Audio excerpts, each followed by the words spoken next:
Знаете како, тоа е волја на секој пратеник, како ја гледа визијата за државата. Тоа не е моја проценка дека главни се уставните измени. Тоа го кажуваат луѓето во Брисел кои што го водат процесот на проширување.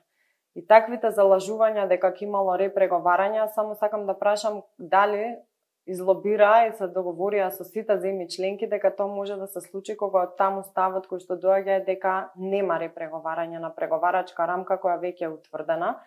И ако ги следите глобалните политики, од наш интерес е час поскоро да ги отвориме, но и час поскоро да ги затвориме тие поглавја, да се реформира системот и да бидеме полноправна членка до 2030 година, кај што граѓаните достоинствено ќе бидат рамо до рамо со нивните сограѓани од Европа. Ние живееме на европскиот континент.